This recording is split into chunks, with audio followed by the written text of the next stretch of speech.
coverings. Let's start out with a definition of face coverings. Face coverings are defined as any fabric or cloth that covers the mouth and nose and can be made using household items including scarves, bandanas, t-shirts, sweatshirts, towels, or any other fabric. Hello everyone, this is the Gardening Snail of Livingston, California, a gal with just a laptop and a smartphone trying to make sense of what's going on around here. Before we get to the council agenda, I want to take a moment to go over a couple of side roads. First thing I want to do is point out that the active cases of Corona-19 are still on the rise in Merced County. In a COVID-19 related item, County Supervisor Silvera got into some pretty hot water over some comments he made at a recent board meeting.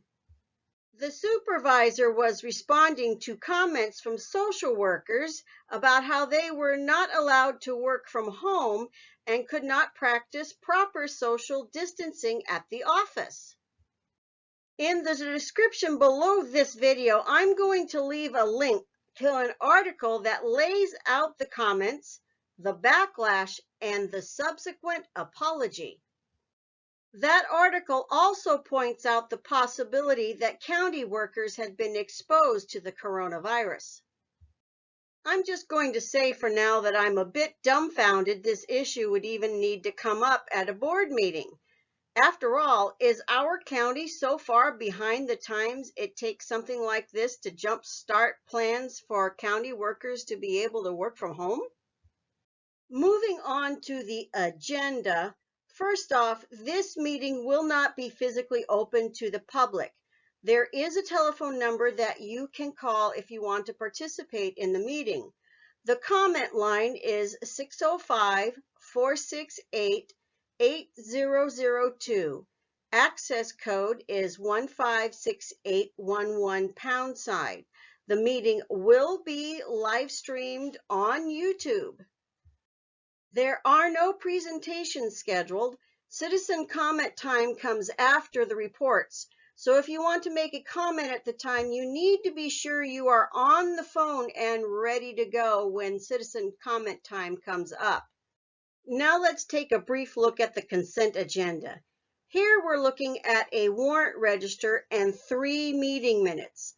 The declaration of the local emergency was on the March 17th meeting. Postponement of new water, sewer, and garbage rates was also on March 17th, and the ratification of the public health order took place on March 26th. Item number 5 is about who can sign applications for disaster assistance, while items 6 and 7 have to do with property taxes in assessment districts. In the discussion and potential action items is a contract for a much-needed well project, a resolution to extend the local emergency due to COVID-19, a resolution ratifying the city manager's recent executive order, and the appointment of 3 Parks and Recs commissioners and 1 alternate. Here's a little more on that item about disaster assistance. Under background, we read, the city is required to have on file with the Office of Emergency Services a resolution designating certain city officials as authorized agents to execute applications and other documents involving state disaster assistance. Now we're looking at part of the staff report for the well project. Under fiscal impact, it states, well number 9 project will be funded from the Water Operating Fund reserves. In fiscal year 2019-20, the use of $1 million in reserves from the Water Fund was approved to renovate and replace well number 8. At this time, well number 8 project will be postponed and the funds redirected to well number 9 project since it has now become a critical project. This is from the staff report for the resolution to extend the local emergency due to the COVID-19 pandemic. The original declaration took place on March 17th. This resolution would extend it until an unspecified date in the future.